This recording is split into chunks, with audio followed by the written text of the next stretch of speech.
Welcome back, track people. I'm Brandon, owner of Fourth Rows, here with a real treat for you all. This is the president and CEO of Polanik, named Darek. Please say hi to everybody. Hello, everybody.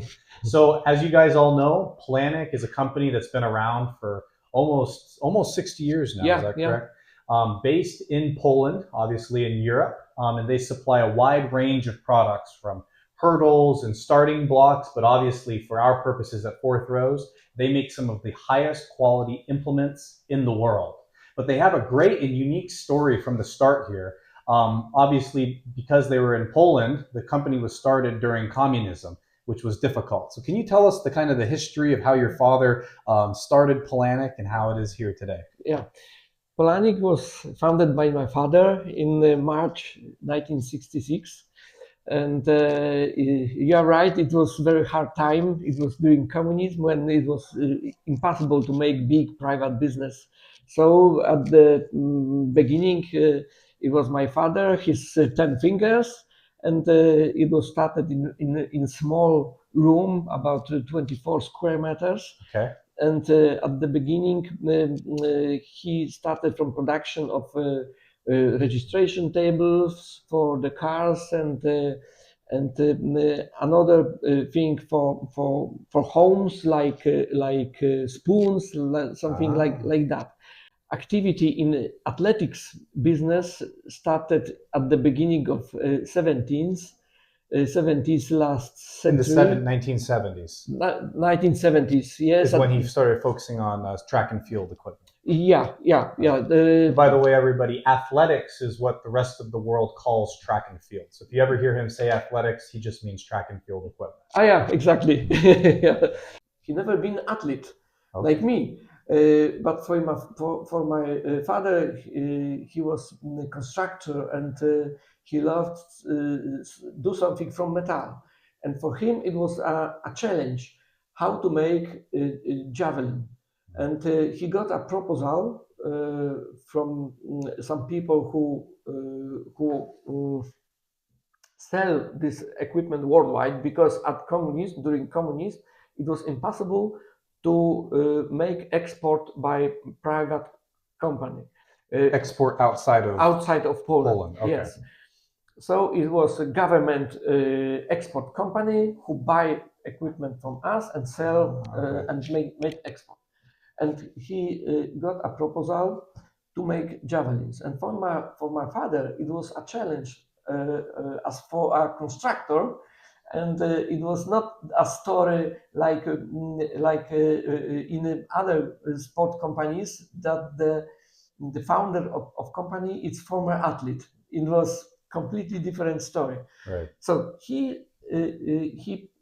decided to start production. It was simple model of javelins made from steel for schools, for clubs, but for my father it was not enough. He was dreaming to make professional javelin for top throwers. So back in those days, were javelins always made out of steel?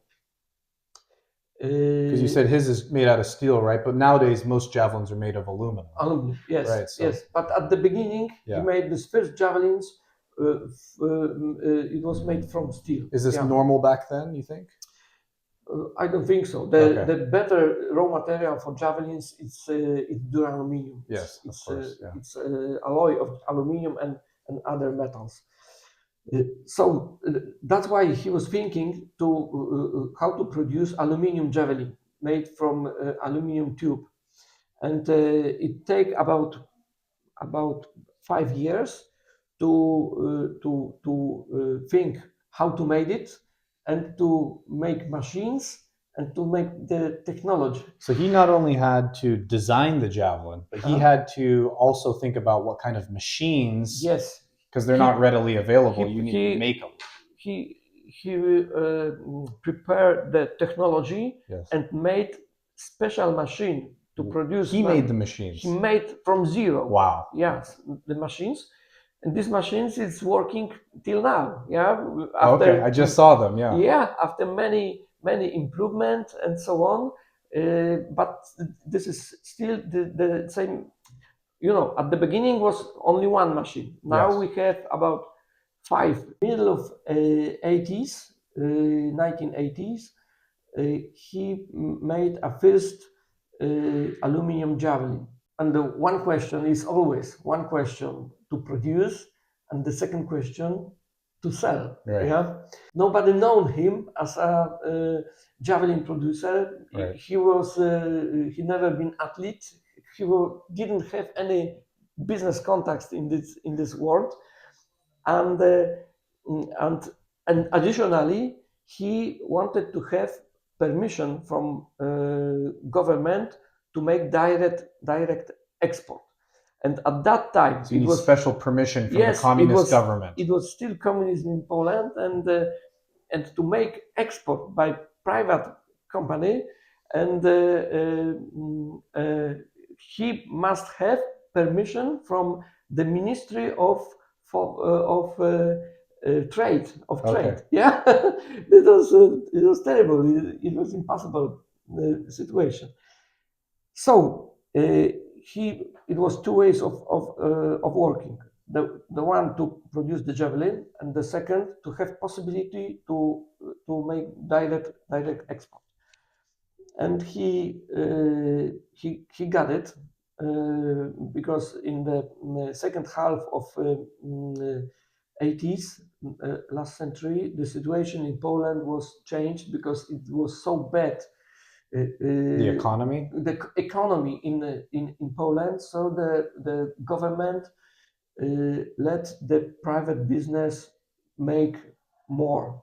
Even in the 80s. Even in the 80s. Okay, so there's But- still communism, right? Until Yeah. what? When did communism end? 90? In 1989. 89, all right. So in the 1985, it was so bad economy in Poland that the communist government was thinking how to make to be better. Right. So they let slowly give more rights to private business to get the money, US dollars, Deutschmarks, and so on from export from foreign countries. So he got it. But what to do? It was time when it was no internet, no phone. To make phone to West European country, you must order and wait few hours to speak with somebody. Really, you're on the phone waiting for a couple hours Yes. just to call. Yes, just to Wow. call. Yeah. And it was no faxes even at that time, only telex. Okay. So the simplest way it was to put few javelins into the car and to drive to Germany, to the closest of Poland, West European countries. It was at the beginning it was Germany, because Yeah. it's Did he have a van or a car? How would he drive over there? by car. Okay. By car, yeah. It's tough to put javelins in a car, though. Yeah. He didn't speak German language, but he was a guy who can speak with everybody without knowing foreign language. Okay. He was a friendly guy. Yes, Yeah. he was a friendly guy. So it was he got from German embassy in Poland few addresses of companies who sell sports equipment, and it was the first steps to do it by himself. And he go to Germany to one of the company, and then to Finland, then to Belgium and Holland, and it was step by step. He made first delivery to this German company, and some these companies in Germany, in Holland, in Belgium, they know each other. So Right. a guy from German company called to this to Holland and to Belgium. Hey, in Poland is good producer of javelins, but he's not known. But he produced high quality javelins. And slowly, step by step, it was started the business with javelins. Additionally, at that time, didn't exist certification system. So to have any document, my father sent javelins to IAAF, seat. At that time, it was in London, Mm. and he got a simple letter with information that Polanik javelins keep the IWF rules and can be used on high-level competition. Wow. It helped us very, very much to promote the Polanik brand and our javelins in Europe at the beginning. And it was first step. This javelins was more and more popular in Europe, and after that, my father decided to concentrate only on athletic equipment and start thinking about next products. At that time, our company, it was 250 square meters of production hall, Okay. yeah, ground floor of our house, Right. yeah, totally maybe 300 square meters. So it's impossible to produce there bigger products. So he started from throwing equipment. First javelins, next shots, hammers, and discuses. Slowly, the communism collapsed in Poland in 1989, and immediately West Europe started with the system of cheap credit lines for small private business in Poland and other East European countries. Mhm. So my father take credit because at that time it was 300 square meters and only 5 people.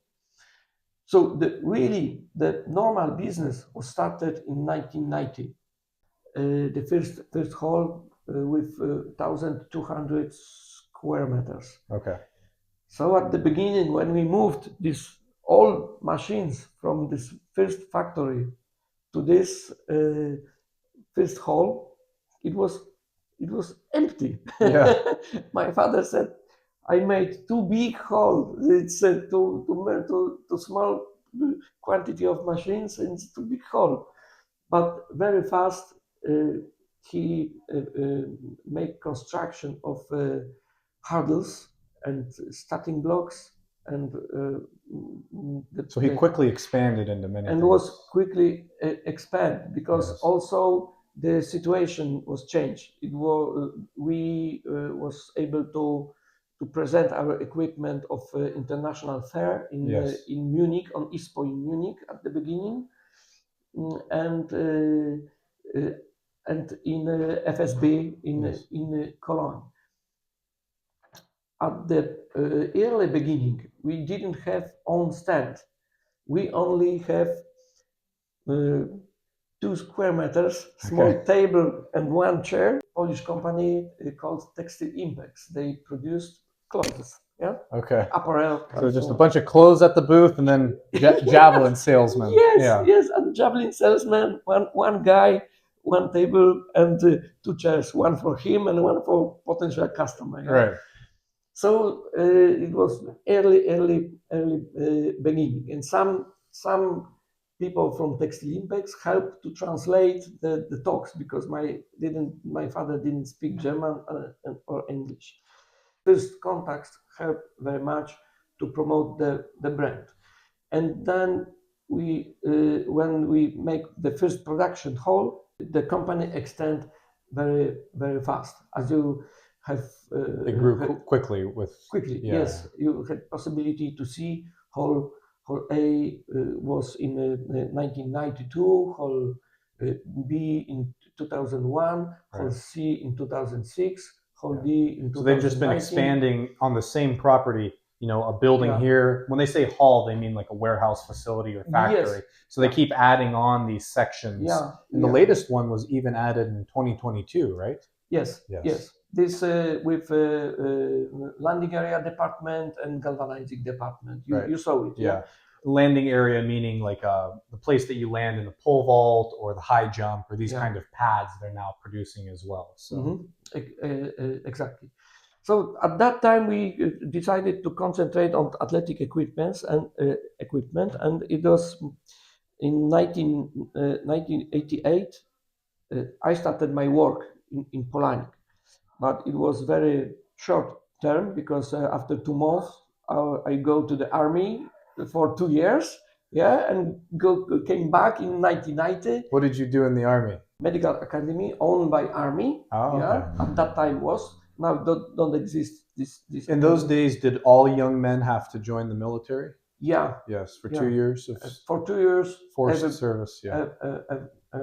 every man should go to the army. So I started really my job in Polanik in 1990, and it was a very good moment because it was big possibility to make private business in Right, Poland because because Poland was 1990, free. the Iron Curtain comes down, Yes. Soviet Union is gone, Yeah, and then yeah, Western businesses are now yeah, able to do business yeah. with you. Poland became a free country, Yes. and we can make private business, and it is really the beginning of normal business, normal activity.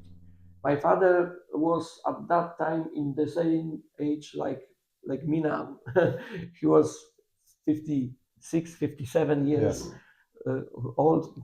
I from time to time I am thinking what would be when he could start normal business when he was younger. Yeah, probably the company could be bigger. Yeah, Right. so we started. We decided to concentrate to make a strategy of whole stadiums because we had throwing equipment, we had hurdles, we had starting blocks, PV stands, high J stands, and everything which was made from metal was made in our factory in Polanik.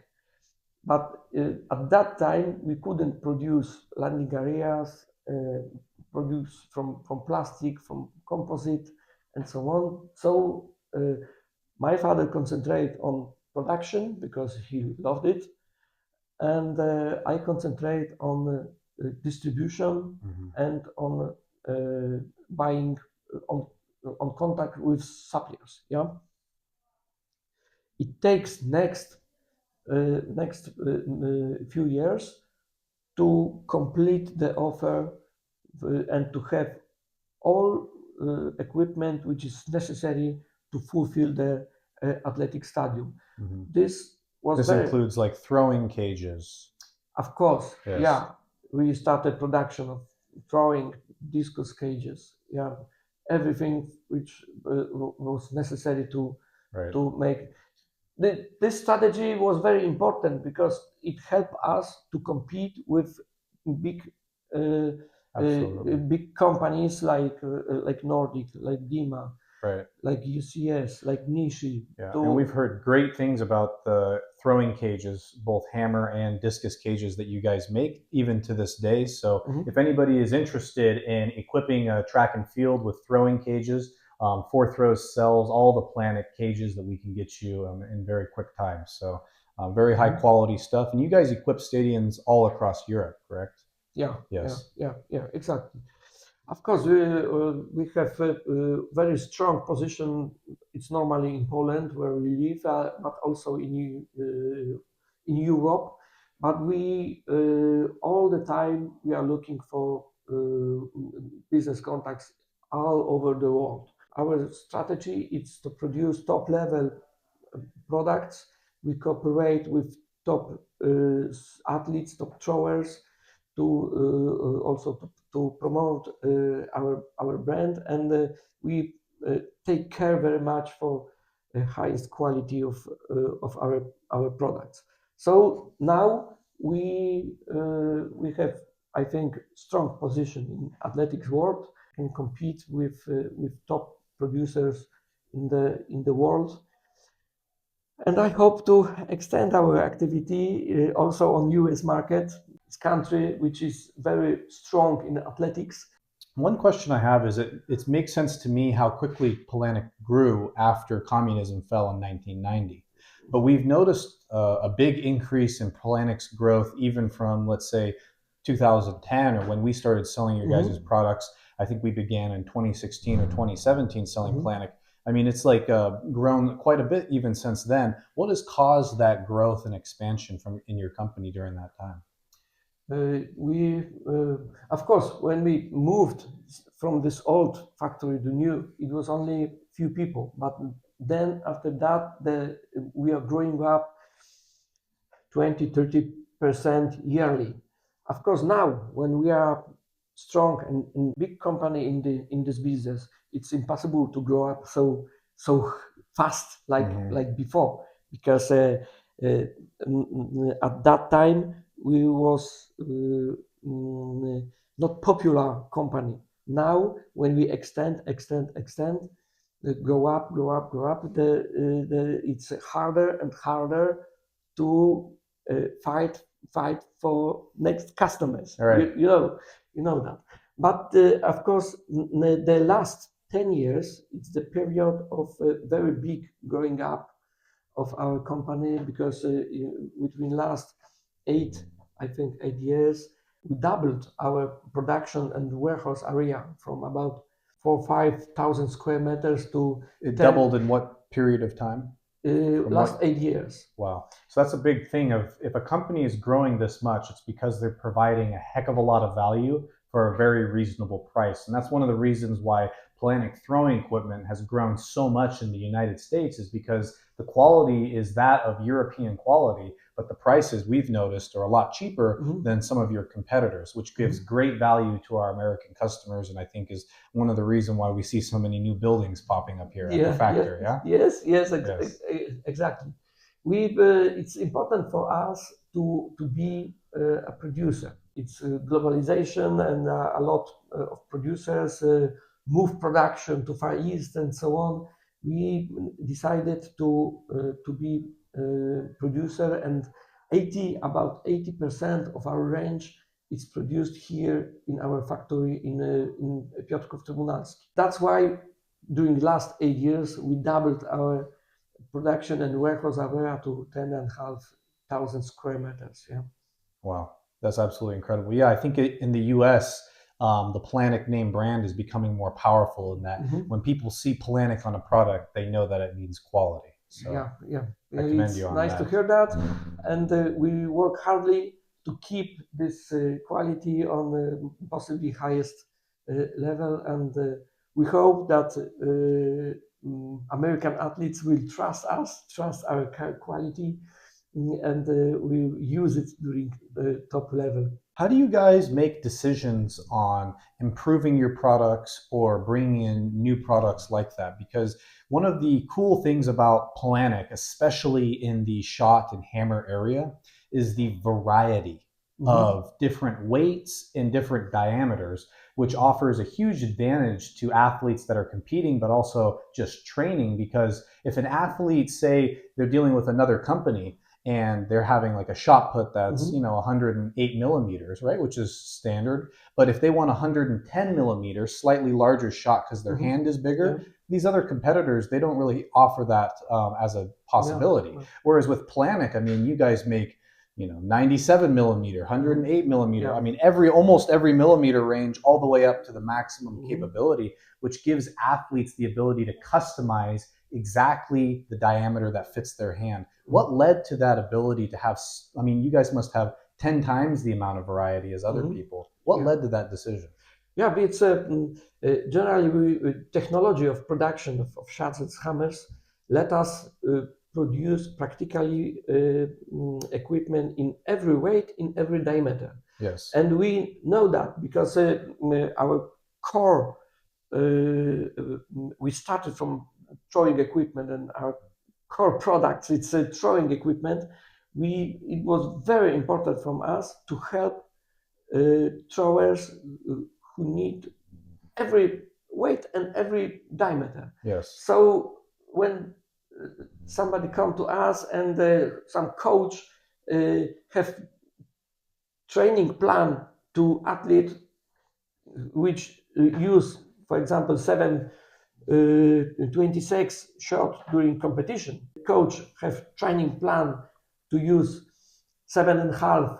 We can produce for him. So that's why we never say no Yes, we've when noticed that as well. yeah. We send customized offers to you guys of specific weird weights, and you guys Yes, always say yes, yes. yeah, So yeah, yeah. We can produce a very big range, not only shots and hammers, but also discuses. another great thing I like about Polanik is that obviously in throwing, once an implement is thrown, there's no official warranty on anything regarding if it gets thrown into a cage. But there are circumstances where Polanik has actually insured a lot of implements that we come back and say, hey, we don't think that this was built right. It broke too quick. And Polanik has just been phenomenal with warranting a lot of different implements because of manufacturing defects and stuff like that, which obviously defects are very rare, but I find it awesome that a company takes responsibility for those kinds of things, and they always send a replacement. So the athlete that had an implement broken, they get a brand new implement if something was wrong with it. So I think that's just another testament to Planic's standards and qualities that no other company that we know of provides. So. Yeah, exactly. And it's all is produced according to our own technical solutions. We have a lot of patents for these technical solutions, which was very friendly for users. So this also it's important for our customers. We have our own galvanizing area. We take care for high quality products. In galvanizing of the steel, is that used in all of the different implements, or is that just shots and hammers? The galvanizing process. Galvanizing process is all powder painted equipment. Okay. It's galvanized because powder painting. We've noticed that as well, that your implements last a very long time, which is awesome. Another question that we had with is, how do you guys continue to improve your implements year after year? That it seems like the quality of the stuff is improving every year. Do you guys have a special research and development part of the company, or how does this work?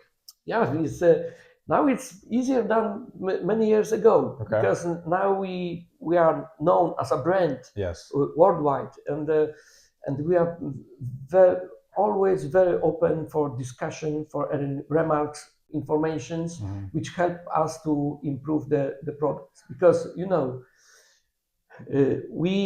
of course we make tests of our new products, but the best test of product is to use it in normal conditions. Yeah, so that's why we have good relation with Polish coaches, Polish athletes.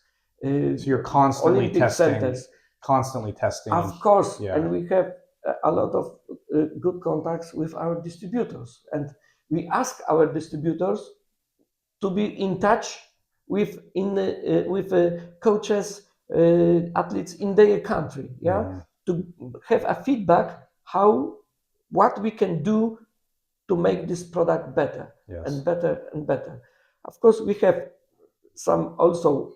We are thinking all the time how to improve the products, but very, very important for us, it's the contact with the people from athletic world, track and field world, to get a feedback what is wrong with our product, and also what is good, because also we can put it on our advertising materials. Polanik is now making carbon fiber javelins, and even more popular, your guys' carbon fiber disc is, I mean, I've seen the Polanik carbon fiber disc win many state championships in the US. When did this idea to go from plastic or wood in the disc and other materials to this high-tech carbon fiber happen? My father loved to create something, to produce something, and in 2003, when he was 70,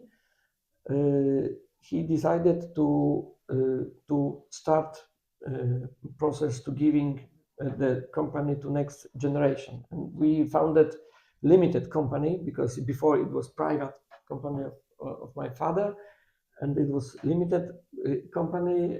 I was a president, CEO of this company. My father was vice president, and the rest of family, my mom and two sisters, was the shareholders. Yeah, and And then my father have more time because he haven't any paperwork.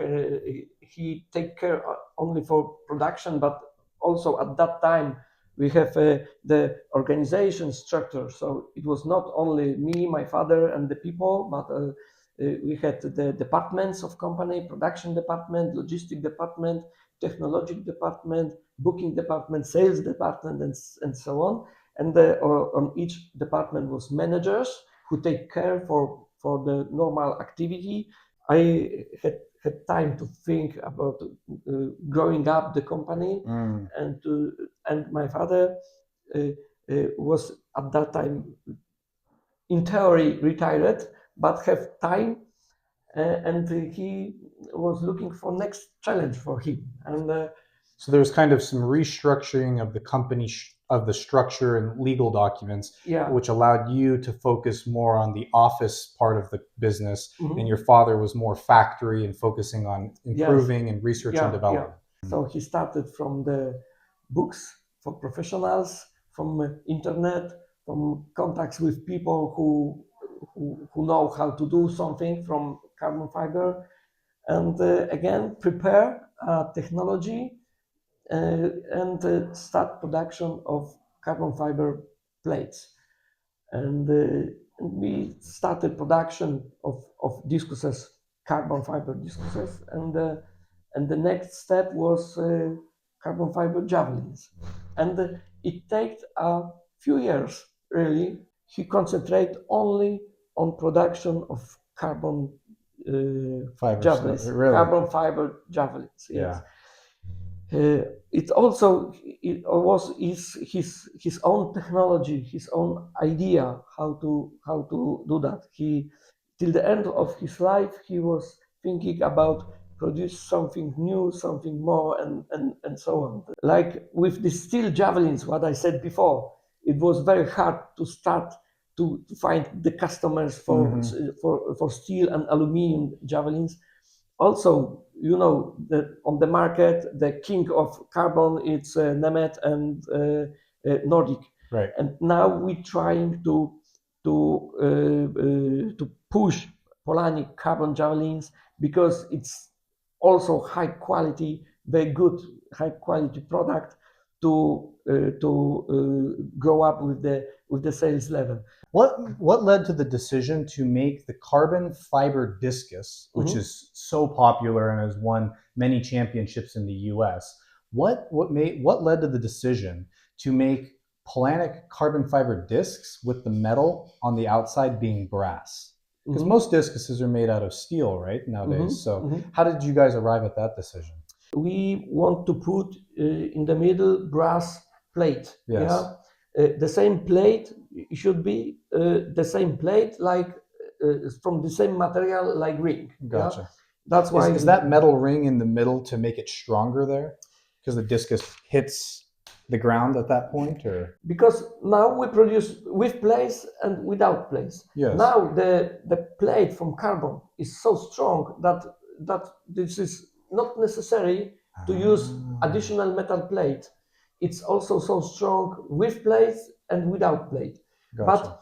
But you know, we hear what needs the athletes. Some athletes prefer the discus with metal plates in the middle. Throwers are superstitious people. Of course, you know, yeah, there's a lot yeah. of preferences that don't make science sense, but That's why we made, for example, tungsten hammers to move the center of gravity of the hammer head. Yeah, yes, because outward. yeah, because it helped to create bigger force. Correct. During the throw. I always said the 95% of championship or world record it's in a thrower hand, but this 5% it's in the quite very good quality product which help to put the few centimeters more. So competitions are sometimes won and lost by such small of course margins. That's why some people can say this millimeter, this grams, in theory do nothing, but in the special situation when it's very good throw and very good equipment, it's mean very long throw, very Right. good result. Right. Yeah? So there's rules, and Polanik is always pushing to the very limits of the rules to give athletes the competitive edge in all the throws. This is, in my opinion, and in opinion of many throwers, that's why a lot of throwers prefer our equipment, because we take care very much from these details, and we Yes. hear what to want the thrower, not only during competition, but also for training. Now we Yes. have 150 employees now? 140 people Yeah. who are working for our success. I couldn't do anything without my team. So we'll be posting all of our footage from the factory on the Fourth Row's social media and Instagram pages as well, to show everybody all the tips and tricks that Polanik is doing to make sure every athlete wins. So, yes. Good. Awesome. Well, thank you very much for your time, Thank you. sir. All Thank right. you.